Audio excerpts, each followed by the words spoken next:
अल्हम्दुलिल्लाह अस्सलातु ला इलाहा इल्लल्लाह वहदहु ला शरीका लहु अऊज़ु बिल्लाहि मिनश शैतानिर रजीम बिस्मिल्लाहिर रहमानिर रहीम। सूरा 41 फॉरगिवर हामीम। अब ये जो हामीम है ना वो पूरे 7 सूरत में आता है, 40 से लेके 48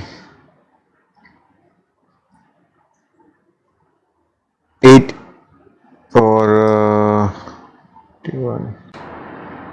46 तक आता है हामीम, 7 सूरों में। समझ में आया? 40 से लेके 41 में, 42 में, लास्ट सूरा जो है 46 दून्स, वहां तक हामीम की शुरुआत होती है। 45 में भी है, देखो हामीम, फिर 44 में भी है,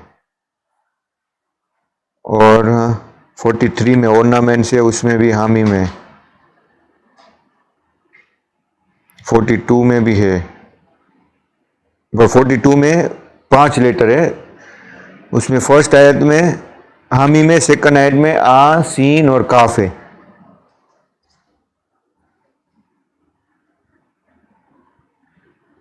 और सब आयत में देखो, पहली आयत में इसमें क्या क्या है? 40 में बिस्मिल्लाहिर्रहमानिर्रहीम हामीम तंजीजुल किताबु मिनल्लाहि अजीजुल अलीम, यानी कि ये किताब तंजीलुल किताब, यानी कि किताब जो नाजिल की है वो अल्लाह की तरफ से, जो अजीज और अलीम है। अजीज यानी ऑलमाइटी, और अलीम यानी ओमनीसाइंट, हर चीज का आलिम रखने वाला। 41 में जो हामीम, उसके बाद में क्या है? तंजीलु मिनर रहमानुर रहीम, यानी कि ये रिविलेशन जो है वो मोस्ट ग्रेसियस और रहमान की तरफ से। किताबुन फुस्सलात आयातु कुराना अरबिया लेकोमी यालमून, यानी कि ये जो अरबी कुरान है वो डिटेल है तुम्हारे लिए, यानी कि तुम इसको समझो। ये 41 सूरा में हामीम के बाद में। फिर 42 सूरा में भी हामीम के बाद में अल्लाह ने कहा आसीन काफ, लेकिन तुरंत क्या आता है? कजालिका यू ही यू एलिका वेल लजीन मिन कबलिका लाहुल अजीजुल हकीम। जो 40 सूरा में आया था अजीज हकीम, वही है। Inspiring you and those before you, that is God almighty most wise. कजालिका यू ही यानी तुम्हें इंस्पायर, वही भेजी जाती है। यानी किसी को, इंसान को एहसास होता है ना कि ये गलत है, ये सही है। हमें भी एक लाइफ में होता है कि हम जो कर रहे हैं वो गलत है, तो वो चीज को बोलते हैं इंस्पायरिंग। तुमको कोई चीज को इंस्पायर करता है कि वो चीज तुम उसको गलत और सही में समझ सको। लेकिन इसमें क्या बताया अल्लाह ने? कि अल्लाह ने तुम्हें इंस्पायर किया कि तुम उसको समझ सको कि अल्लाह कितना उलमाइती और हकीम है।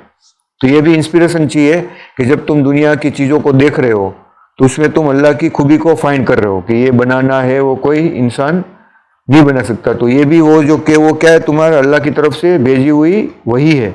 इंसान को इंस्पायरिंग जो कर रहे हैं वो है रिवील्स, अल्लाह तुम्हारा तरफ वो रिविलेशन दे रहा है।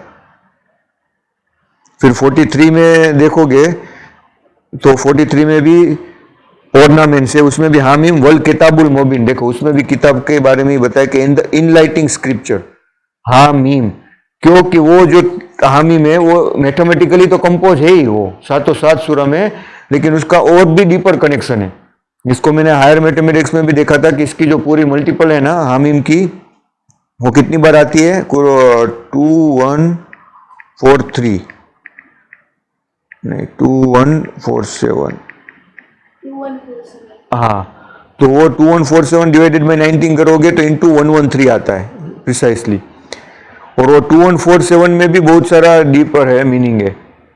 तो तुम देखो कि अल्लाह इसको कहता रहे कि इनलाइटिंग स्क्रिप्चर है। इन्ना 43 में अल्लाह कह रहा है इन्ना ज़ल्नाहु कुरआन और बिया लअल्लकुम ताक़िलून, कि जेती तुम समझ सको। अल्लाह ने इसलिए नहीं बनाया कि तुम अरबी को अरबी की तरह पढ़ो, लेकिन इसलिए बनाया इन्ना ज़ल्नाहु यानी मेड इट कुरान अरबिया, ताकि तुम उसको ताक़िलून अकल से समझ सको। लअल्लकुम, क्या कि तुम इससे इल्म लो, दैट यू में लअल्लकुम ताक़िलून, ताक़िलून यानी अकल। हम बोलते तो अकल अकल के, अकल नहीं है, लेकिन यही सब जब अल्लाह तुमको कह रहा है तो इंसान को समझ में नहीं आता, तो वो अरबी को पागलों की तरह पढ़ता है। लेकिन वही सूरत में अल्लाह बता रहा है, वही आयत में, कि अरबिया लअल्लकुम ताकिलून, क्या कि तुम इजीली समझ सको, क्योंकि अरबी को चेंज करना बहुत ही डिफिकल्ट है और ऐसी यूनिवर्सल लैंग्वेज है कि जो अभी तक भी इसको समझना और इसको अंडरस्टैंडिंग करना, उसके रूट मीनिंग इतने डीपर है। तभी अल्लाह ने उसको रास जो कुरान था उसको अरबी में पसंद किया अल्लाह ने। तो इसकी प्रिपरेशन जो थी वो जब से आदम नबी थे तब से कायम हो गई थी, अरबी को समझाना, लिखना, उसको बनाना, वो लैंग्वेज को। क्योंकि जो आखिरी किताब कुरान आने वाली थी तो उसकी प्रिपरेशन अल्लाह ने, जब आदम नबी हुए थे तभी अल्लाह ने उसको सिखा दिया था वो सब चीज़ें कि जो आने वाली होगी। जैसे अभी मोबाइल डिस्कवर हुआ ना, पहले तो नहीं था, तो इनिशियली तो अरबी नहीं थी ना शुरुआत में। तो ये कायम कुरान को रखने के लिए अल्लाह ने ऐसी बेहतरीन लैंग्वेज बनाई कि जिससे वो कुरान उसमें महफूज रह सके। तो वही अल्लाह मैथमेटिकली भी बता रहा है, वही चीज़ में देखो अभी 44 स्मोक, बिस्मिल्लाहिर्रहमानिर्रहीम, सूरह दुखान, उसमें भी अल्लाह बता रहा है हामीम वल किताबुल मुबीन, सेम जो आगे की सूरह में, इनलाइटिंग स्क्रिप्चर, इन्ना अंजलनाहु फी लैलते मुबारकते, ये अल्लाह ने तुम्हें भेजी क्योंकि ये मुबारकत है, इन्ना कुन्ना मुनजरीन, कि उससे तुमको मुनजरीन यानी वार्न कर सके, we have sent it down, इन्ना अंजलनाहु फी लैलतिन मुबारकतिन, वो तुम्हारे लिए बहुत ही मुबारक है और ब्लेस है, तो इसको तुम रहमत समझो, ना कि तुम अपने ऊपर इसको ये समझो कि ये तो मुसीबत आ गई है। तो ये समझोगे तो ये तो अल्लाह ने रहमत बना के तुम्हारे ऊपर भेजी कि तुम शैतान से बच पाओ और सही रास्ता पा सको हक का। लेकिन इंसान क्या करता है, कुरान को साइड में रख दिया है, उसको समझने की कोशिश ही नहीं करता है, चूमता रहता है या फिर उसको पढ़ता रहता है अरबी में कि मुझे कुछ फ़ायदा मिल जाएगा। तो ये कितनी जाहिलियत की बात है जो शैतान ने इंसान को डाल दिया है, जिसमें अल्लाह ने बताया कि हर एक 44:4 में अल्लाह बता रहा है फीहा युफरको कुल्लो अमरिन हकीम, अमरिन हकीम यानी हर एक हिकमत को इसमें क्लेरिफाई करके बताया है। फिर 45 देखो नीलिंग, उसमें भी अल्लाह बता रहा है बिस्मिल्लाहिर्रहमानिर्रहीम हामीम तंजीलुल किताबु मिनल्लाहिल अजीजुल हकीम, कि ये हमने तंजीलुल किताब तुम्हारे तरफ अल्लाह की तरफ से, ये जो 40 सूरह में हमने पढ़ा वही सूरत वापिस वही अल्लाह ने बता रहा है कि अजीजुल हकीम, कि हमने तुम्हारी तरफ से भेजी है, जो अल्लाह है वो अजीज और हकीम है, इसको बनाने वाला बहुत ही ऑलमाइटी है, तो कोई और तरीके और किसी और की तरफ से नहीं है ये। इन्ना फी समावाति वल अर्दे लायाते लिल मुमिनीन, कि आकाश और धरती सब कुछ ईमान वालों के लिए लायाते यानी प्रूफ है। और 46 उसमें भी अल्लाह ने क्या कहा, बिस्मिल्लाहिर्रहमानिर्रहीम हामीम तंजीजुल किताबु मिनल्लाह अजीजुल हकीम, सेम देखो 7 में से 3 में तो ये सेम आयत आई है, 7 सूरह में हमने जो पढ़ी उसमें से 3 में से 7 में से 3 में तो यही, बाकी सारों में कुरान का जिक्र 2 बार हुआ है, कुरान वर्ड्स का, और किताब का वर्ड सब में हुआ है, किताबुल मुबीन। मा खलकना समावाति वल अर्दे मा बैनहुमा इल्ला बिल हक के वजलिम मुसम्मा वल्लजीना कफरू अम्मा उनजिरो मुरिजून, कि ये तुम्हारे लिए वार्निंग है और निशानी है। अभी तुम 47 सूरह में पढ़ोगे तो उसमें वो फिर नहीं है। देखो मोहम्मद सूरह में सीधा स्टार्ट हो रहा है बिस्मिल्लाहिर्रहमानिर्रहीम वल्लजीना कफरू, वो डिसबिलीव्ड, क्योंकि वो मोहम्मद के नाम के ऊपर है, प्रॉफिट के ऊपर। तो जब वो प्रॉफिट आए थे तो उन लोगों ने उनको झुठलाया था, तो वो disbelieve and repel from the path of God, he nullifies their work. इसमें कोई किताब का जिक्र नहीं है, लेकिन वो हामीम जो है उसमें 7 सूरह में वो यानी वो नेम है हामीम, अल्लाह ने कहा है, वो लेटर के साथ में अल्लाह प्रूफ के साथ में वो बता रहा है कि अल्लाह ने वो प्रूफ को तुम्हारे सामने वो बताया कि वो कुरान में तुम हाँ और मीम काउंट करो तो 19 के मल्टीपल में आता है, और 19 यानी वाहिद, और वो और भी उसकी और गहराई होगी वो शायद हामीम की, शायद उससे कितने सारे सिफात मिलती होगी, कितनी सारी बरकत मिलती होगी वो नाम पढ़ने से हामीम करके, क्योंकि हा और मीम, हिकमत में हा आता है, अजीज रहमान में मीम आता है, तो वो बहुत सारे मीनिंग हो गए कि वो 2 अल्फाज को अल्लाह ने इस्तेमाल किया होगा कि हा और मी। माँ में बा तुम्हारा लिप्स टच होती है, हा में नहीं टच होता, हा मीम, हा मीम, तो मीम पढ़ोगे तो 2 बार होगा मीम। तो ये चीज अल्लाह ने इंसान को कितनी रहमत बना के भेजी है, तो ये सूरह में वो बताया गया। अभी 40 सूरह में हम लोग आगे पढ़ेंगे। बिस्मिल्लाहिर्रहमानिर्रहीम, सूरह का नाम है फॉरगिवर, यानी इस सूरह में गफूर यानी कि अल्लाह की जो रहम फॉरगिविंग की क्वालिटी होगी वो बताई गई होगी। या इंसान को ये बताया गया होगा कि तुम जो माफ करना चाहो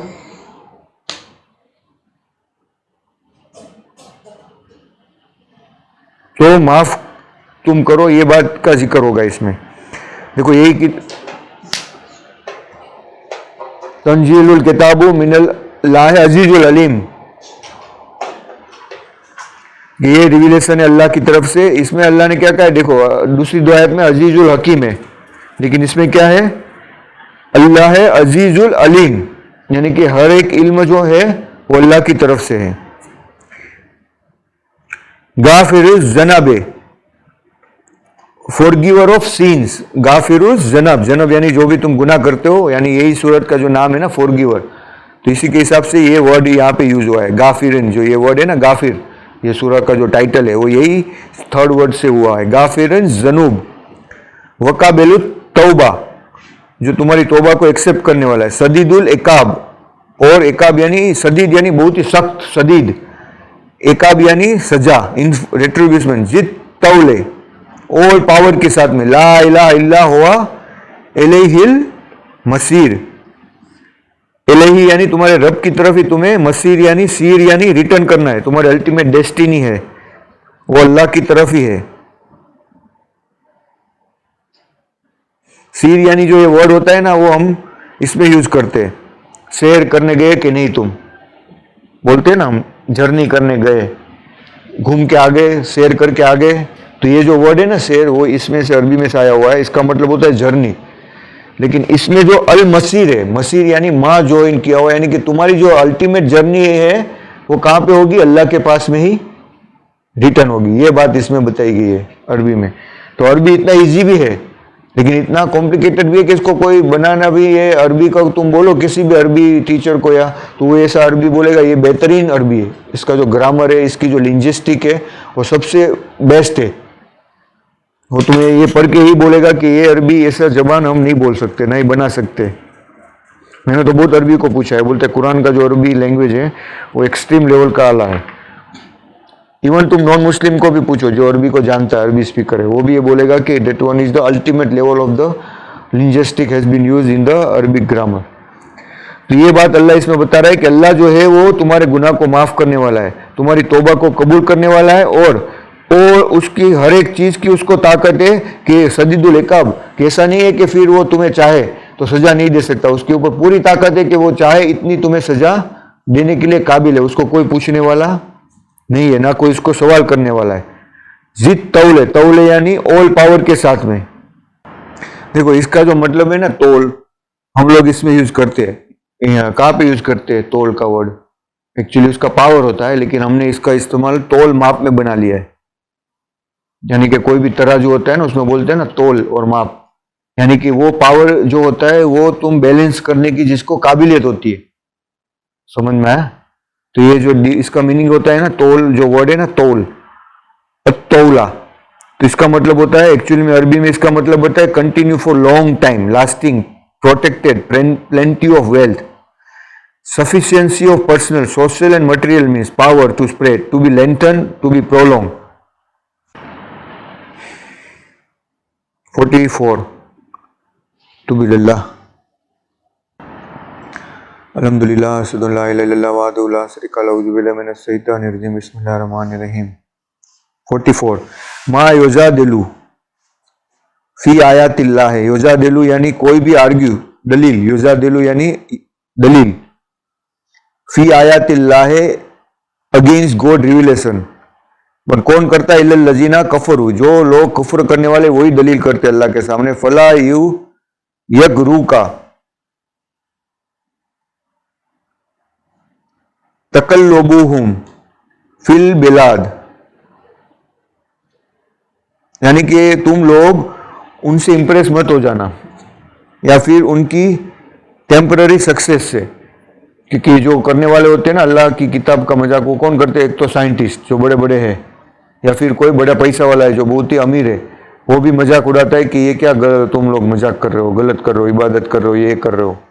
तो अल्लाह बता रहा है कि तुम लोग जो ये कुफ्र करने वाले अल्लाह की आयतों से, उनकी यगरुकु, फला यानी नहीं होना, यगरुकु यानी कि यगरुकु यानी गुरूर, यानी वो तुम्हें धोखे में न डाले। तकल्लुबुहुम, दे आर मूविंग, कलब यानी दे आर मूविंग फिल बिलाद, अपेरेंट सक्सेस। बिलाद यानी एक्चुअली में बलद यानी लैंड होता है, टाउन होता है, ऑक्यूपाई होता है, सिटी होता है, लेकिन इसमें जो फील बिलाद यानी कि उनका एक मतलब होता है कि तुम उनकी सफलता से तुमको धोखे में न डाले, उनका बड़ाई करना।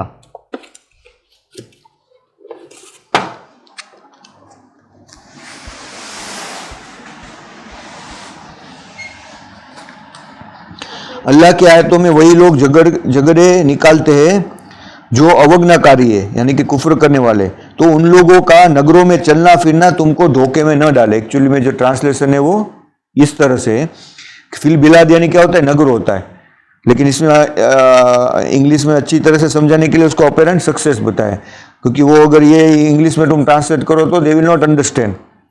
So this is also, but actually में अरबी में अल्लाह बता रहा है कि इनका नगरों में घूमना, तकल्लुबुहुम, तकल्लुबु यानी घूमना, कलबू, कलब यानी एक्चुअली हाथ होता है, माइंड्स होता है।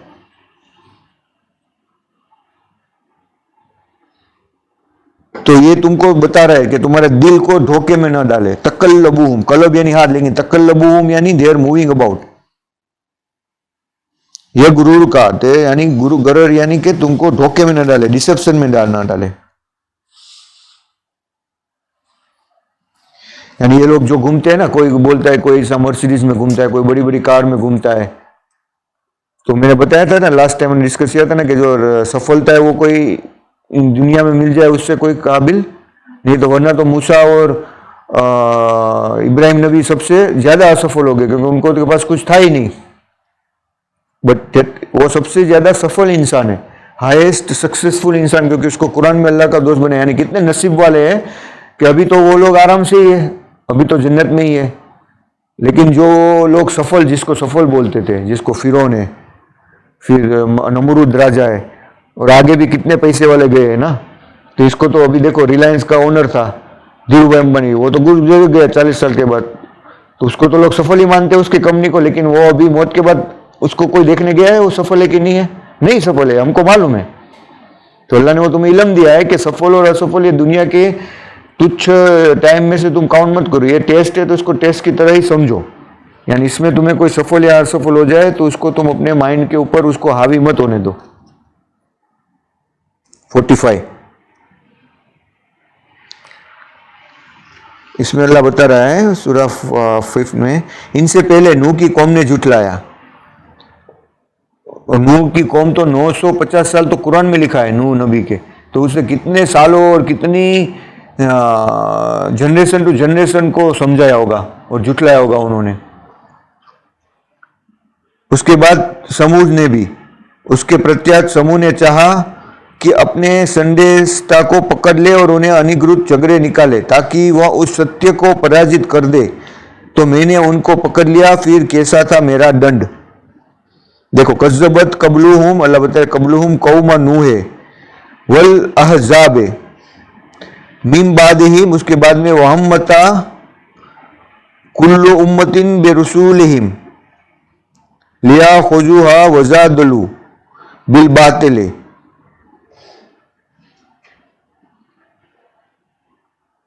नहीं, उसके बाद के समूह है, साल समूह ने बिल बातिल लियुद हेजू बिल हक्का फ़अख़ज़तहुम फ़कैफ़ काना इक़ाब।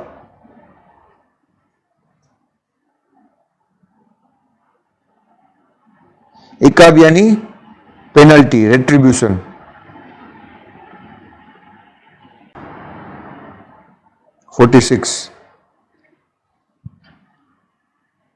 और इस प्रकार तेरे पालनहार की बात उन लोगों पर पूरी हो चुकी है जिन्होंने अवज्ञा की कि वह आग वाले हैं।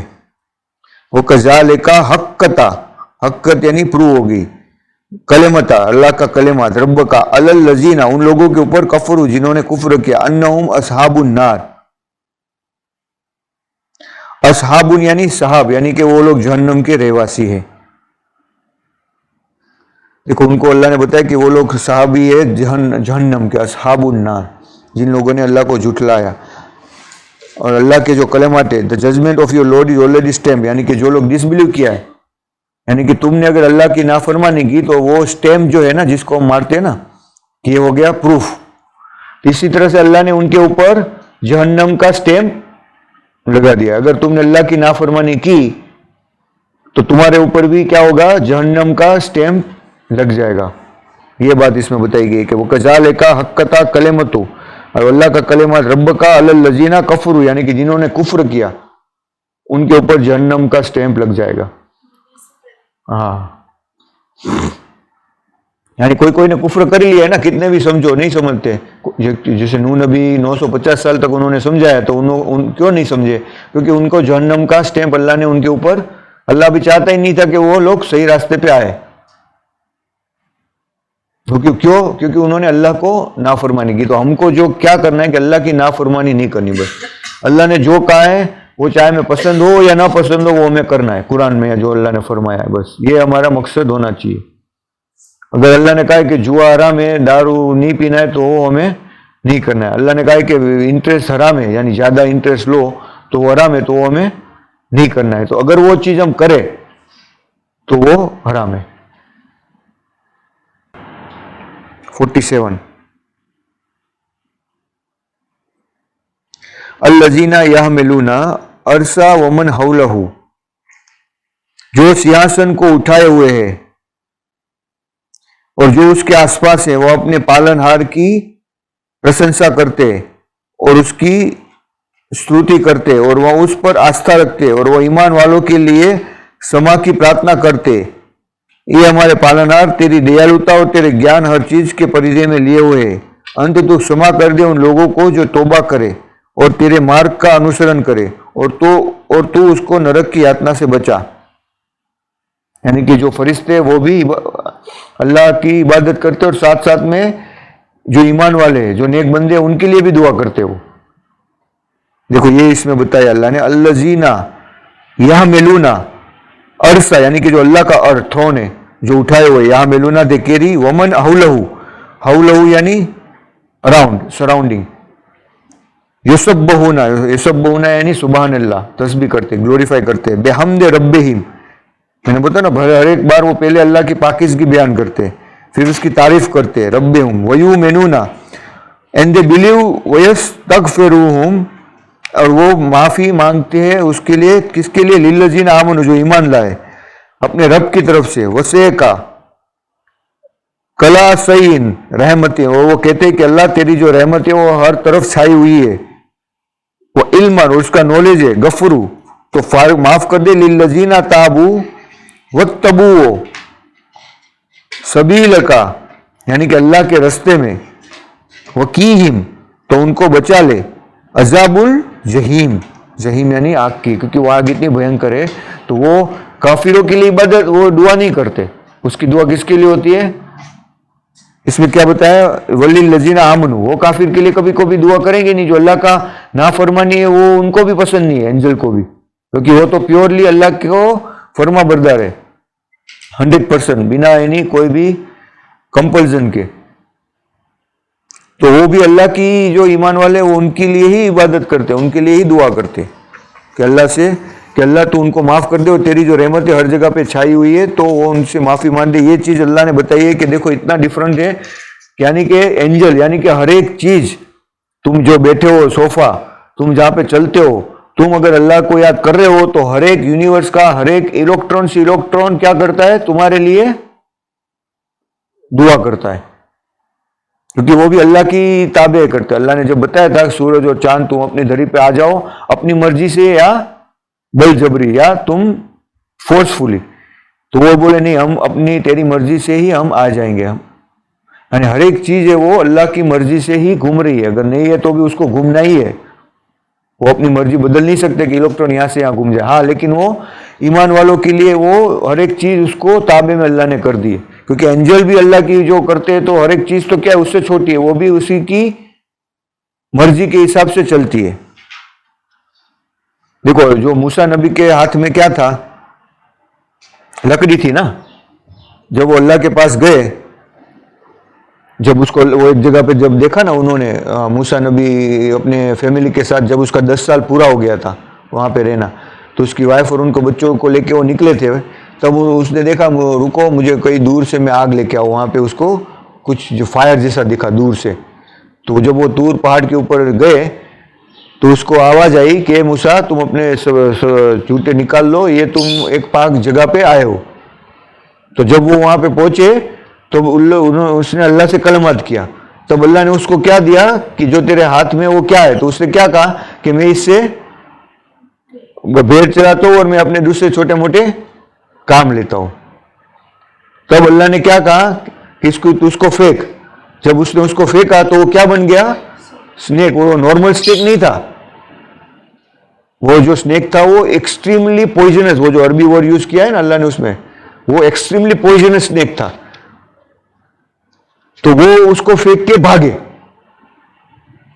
तो नॉर्मल है, अगर तुम कहीं पे जाओ तुम्हें तो मालूम ही नहीं है कि अल्लाह है, तो फर्स्ट टाइम तुम अल्लाह से जब मिलने जा रहे हो ना, तब सामने तुमको अल्लाह को ऐसी चीज दे रहा है, वो भी तुमको लकड़ी को सोना नहीं बनाया, अल्लाह ने क्या बनाया, उसको सांप बना दिया। यानी सांप क्या चीज है, डेंजर है ना, वो तुम्हारे लिए अच्छा है नहीं, तो वो लकड़ी में से सांप बन गया। अभी तुम देखो लकड़ी क्या है, निर्जीव है। तो अल्लाह बोलता है ना कि अल्लाह निर्जीव को जीवन देता है। देखो एक है वो क्या है, निर्जीव है, तो अल्लाह उसमें से निकालता है ना। तो अल्लाह तो कादिर है कि लकड़ी में से भी सांप बनाने के लिए। समझ में आया? तो वो पर क्या बन गया था, वो तो उससे फायदा लेता था, तो वो तो ये बन गया जेब, तो वो तो उसको छोड़ गया तो मुझे डंक मारेगा, भागो। तब अल्लाह ने उसको कहा कि मूसा तुम भागो मत, तुम अल्लाह के इसके साथ में हो और तुम वापस उठाओ इसको तो ये लकड़ी बन जाएगी। तब जाके उसने उसको वापस उठाया और उसको ऐसी 9 निशानियां दी। एक उसमें से एक और निशानी अल्लाह ने कुरान में बताई कि जब तुम अपना हाथ गिराबान में डालो ऐसे और तुम बाहर निकालो तो वो चमकेगा नूर की तरह। तो ये भी एक बहुत निशानी होगी, ऐसे उसमें नूर आ जाएगा तुम्हारे हाथ में। ये दोनों चीज कुरान में बताइए। बाकी ऐसी अल्लाह ने कुरान में बताई तुम्हें और 9 निशानियां दी अल्लाह ने उसको, मूसा नबी को, ऐसे और 9 मिरेकल्स। तो लेकिन यहाँ पे गौर करने की बात यह है कुरान में कि वो जो भी कोई चीज हम खतरा देखते हैं ना, उसको हम डेंजर बोलते हैं ना, लेकिन वो डेंजर किसके हाथ में होता है, अल्लाह के हाथ में होता है। उसको तुम्हारे फेवर में करना या नहीं करना, समझ में आया? अल्लाह ने उसको क्या कहा, वो डेंजर जो है उसको अल्लाह ने उसके फेवर में कर दिया। लेकिन हम लोग क्या करते हैं, उससे डरते हैं। जो भी कोई चीज अनसर्कमस्टेंसेस होती है उससे क्या होता है, हम लोग डर जाते हैं। लेकिन अल्लाह ने क्या कहा है कि तुम अल्लाह के ऊपर भरोसा करो। जो भी चीज वो क्या होती है, तुम्हारी टेस्ट होती है, जिससे तुम अल्लाह के ऊपर यकीन करो और शैतान से बच जाओ। शैतान क्या करता है, तुम्हें टेम्पररी झूठा वादा देता है, कंफर्ट जोन में रखने का। क्या करता है, कंफर्ट जोन में, कि तुम यहां से रहो, यहां पे आसानी होगी, इतना मौज मजा, कंफर्ट, लग्जरी लाइफ, और तुम्हारे क्या बोलते हैं कि तुम जितना तुम कंफर्ट जोन में रहोगे तुम्हारा बॉडी उतना ही खलास होता जाएगा। बॉडी भी खलास होगा और तुम्हारी रूह भी खत्म होती जाएगी, क्योंकि तुम्हारी रूह अल्लाह से दूर होती जाएगी जितना तुम कंफर्ट जोन में रहोगे। तो अल्लाह ने मूसा नबी को कोई ऐसा नहीं दिया कि सीधा उसकी लकड़ी को सोना बना दिया या उसको तलवार बना दिया, लेकिन उसको क्या बनाया, ऐसी हेबतनाक चीज बनाया कि जिससे ये तुम डर जाओ। वो तो नुकसान करने वाला है ना, सांप थोड़ी तुमको फायदा देने वाला है। सांप तो काटेगा ना। लेकिन इसमें भी वो गौर करने वाली चीज है कि हम कोई चीज हमारे हाथ में होती है, हमको लगता है इससे नुकसान होता है, लेकिन वही चीज हमें फायदा पहुंचाती है। हम जो सोचते हैं कि ये चीज हमें फायदा पहुंचाने वाली है, तो वो चीज तुम्हारे लिए नुकसान वाली होती है। समझ में आया? तो वो चीज से तो फिर मूसा नबी ने समुद्र के भी 2 टुकड़े कर दिए थे वो लकड़ी से। अल्लाह ने क्या कहा कि जो तुम्हारे पास लकड़ी उसको मारो। तो उसके ऊपर तो उसने कितने कितने मिरेकल्स किए हो मूसा नबी ने। हाँ, एक ही लकड़ी से। जो उसको अल्लाह ने पहले पूछा कि तुम बताओ इस लकड़ी से क्या करते हो, तो उसने क्या कहा, मैं तो भेड़ बकरी चराता हूं और अपने छोटे मोटे काम लेता हूँ बस, और ये मेरे लिए मुझे हेल्प करती है मुझे चलने में और कई जगह पे। तो नहीं, पॉइंट ये है कि डजंट मैटर एनी लकड़ी। तुम्हारे पास अगर मान लो कोई चीज है, तुम सोचो ये किताब है, किसका क्या काम है, या कोई तुम्हारी मजाक उड़ाते है कि तुम्हारे पास तो इतना सा कम, इतनी सी चीज है, इससे क्या होता है। बट वो चीज अल्लाह अगर उसको चाहे तो अल्लाह उसमें से क्या कर सकता है, क्योंकि वो कोई चीज का इंपॉर्टेंट नहीं, हमारा जो यकीन है वो अल्लाह के ऊपर होना चाहिए। तो वो तुम्हारे हाथ में पत्थर है ना, वो पत्थर को भी दुनिया की सबसे बेहतरीन चीज बना सकता है अगर अल्लाह चाहे तो। और तुम्हारे पास दुनिया की सबसे बेहतरीन भी चीज है, लेकिन तुम्हारे पास अल्लाह का साथ नहीं है तो देखो, फिरौन के पास पूरी ताकत थी, सोने के महल थे, और इसके मूसा के पास क्या था, लकड़ी, एक लकड़ी, छोटी सी लकड़ी, लेकिन उसने पूरी उसकी कायनात को क्या कर दिया, नाबूद कर दिया ना।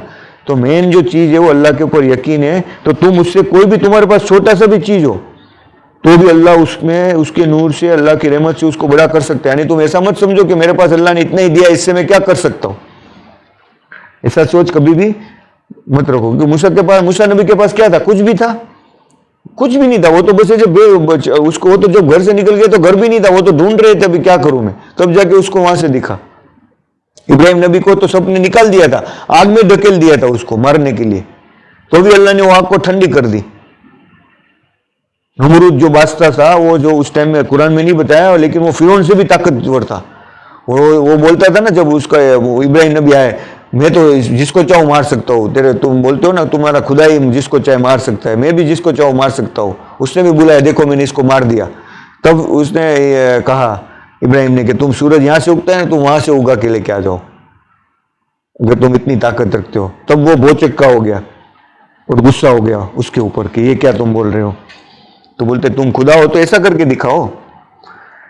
तो देखो कि इब्राहिम नबी को भी अल्लाह ने कितनी सारी चीजें दी है।